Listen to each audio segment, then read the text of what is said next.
कई वर्ष पहले एक घने जंगल में 4 चोर रहते थे। चुराया हुआ धन वे एक साधारण से बर्तन में रखते थे, लेकिन उसकी हिफाजत जान से भी ज्यादा करते थे।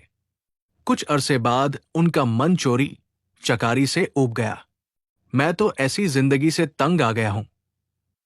हमें हमेशा चौकन्ना रहना पड़ता है, वरना हम पकड़े भी जा सकते हैं। एक ने अपना दुखड़ा रोया। हाँ, मैं भी चाहता हूं कि हम लोग एक शांत सच्ची जिंदगी जिए। दूसरे चोर ने हाँ में हाँ मिलाई। बहुत अच्छा, हम जंगल छोड़कर किसी ऐसे शहर चलते हैं जहां हमें कोई जानता ना हो।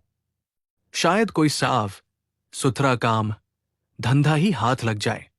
तीसरा बोला। 3 चोरों को तो यह सुझाव पसंद आया और उन्होंने तय कर लिया कि वे जंगल छोड़ देंगे। लेकिन चौथे चोर को अपनी जीविका के लिए कोई खरा धंधा करने की योजना पसंद नहीं आई। उस समय तो वह चुप रहा, लेकिन उसने बर्तन में रखे पैसे चुराकर भाग जाने का इरादा कर लिया। वो सही मौके का इंतजार करने लगा। चारों चोर एक शहर पहुंचे और वहां एक धर्मशाला छत्रम में रुक गए। उनमें से 2 शहर के बारे कुछ जानकारी हासिल करने निकल पड़े। जल्दी ही उन्होंने एक वृद्ध औरत का घर देखा, जो आरामदेह तो लगता ही था, उनके लिए ठीक भी था। दोनों ने छत्रम लौटकर अपने साथियों से वृद्धा के घर जाकर जिक्र किया। वे भी सहमत हो गए और चारों चोर उस घर के लिए निकल पड़े। हम चारों व्यापारी हैं, एक चोर बोला, और इस शहर में कुछ काम धंधा शुरू करना चाहते हैं। हमें आपका घर पसंद आया और इसके कुछ कमरे किराए पर लेना चाहते हैं। हम जब तक यहां रहेंगे आपको अच्छा किराया देते रहेंगे। दूसरा बोला। बुघिया बहुत खुश थी और उसने अपने मेहमानों की खूब खातिरदारी की। आप यहां जब तक चाहे रह सकते हैं। वह मुस्कराई। वो प्रसन्न हुई कि उसे अच्छे किराएदार मिल गए हैं। चारों चोर पता लगा चुके थे कि वो बहुत नेक और सच्ची औरत है, जिसे पराई दौलत का लालच नहीं है। इसलिए उन्होंने अपना पैसों ने भरा बर्तन बुढ़िया को संभालने के लिए दे दिया। कृपया इस बर्तन को ध्यान से रखिएगा। एक ही शर्त है, इसे देना तभी जब हम चारों साथ में इसे मांगने आए। ठीक है, बुघिया ने बर्तन लेते हुए कहा। वो अपने घर के पिछवाड़े गई और देखने लगी कि कोई देख तो नहीं रहा। जब उसे तसल्ली हो गई तो उसने जमीन खोदकर उसमें बर्तन डाला और उसे वापस मिट्टी से ढक दिया। चारों ओर कुछ काम धंधे की तलाश में शहर चले गए। जल्दी ही वे काफी थक गए और बुढ़िया के घर से कुछ ही दूरी पर खड़े वटवृक्ष के नीचे बैठकर सुस्ताने लगे। तभी एक औरत लस्सी बेचती हुई वहां से निकली। चारों ने थोड़ी लस्सी खरीदने का निश्चय किया। लस्सी बहुत स्वादिष्ट थी। उन्होंने सोचा कि दोपहर के भोजन के साथ पीने के लिए थोड़ी लस्सी भी ले ली जाए। पर 3 चोर तो बहुत थक गए थे। लस्सी डालने के लिए बुढ़िया के घर से बर्तन लाने की हिम्मत किसी में नहीं थी। चौथा चोर, जो किसी ऐसी ही घड़ी की प्रतीक्षा में था, झट से जाने के लिए तैयार हो गया। वो बुढ़िया के घर पहुंचकर बोला, मुझे मेरे साथियों ने बर्तन लाने के लिए भेजा है, लेकिन मैं तो ये बर्तन तभी दूंगी जब तुम चारों इकट्ठे आओगे। वो मना करती हुई बोली। उस चोर के दिमाग में एक विचार आया। मेरे साथी यहां से कुछ ही दूर केले के पेड़ तले बैठे हैं, आप खुद ही पूछ ले, उसने राय दी। बुघिया घर से बाहर निकली। उसने तीनों को पेड़ के नीचे बैठे हुए देखा। क्या आपने अपने दोस्त को बर्तन लाने भेजा है? वो चिल्लाई।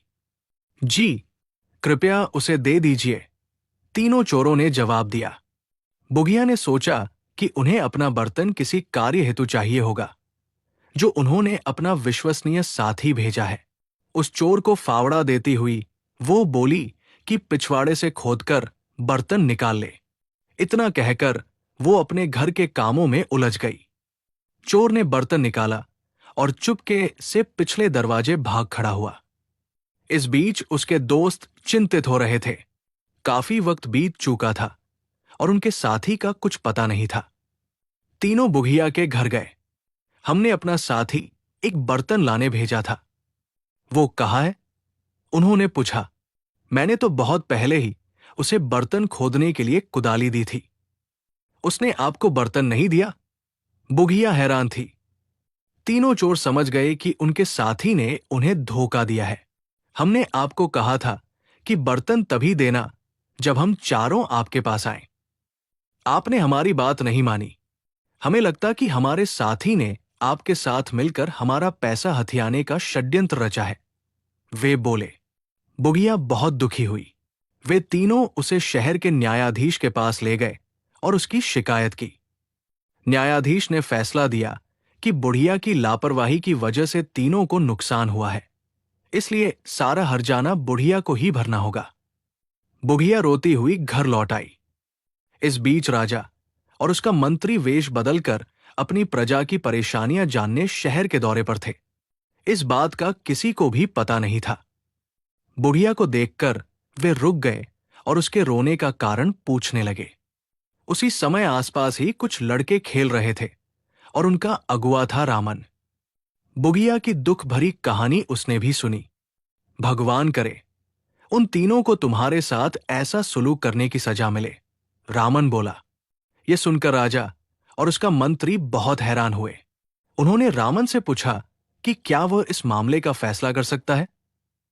रामन ने आत्मविश्वास के साथ सिर हिलाया और कहा कि वो अपना फैसला राजा के दरबार में ही सुनाएगा। अगले दिन महल में दरबार लगा।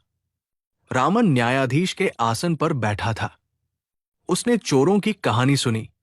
तुम्हारी शर्त यही थी न कि बुढ़िया वो बर्तन तुम्हें तभी दे जब तुम चारों उसे लेने आओ।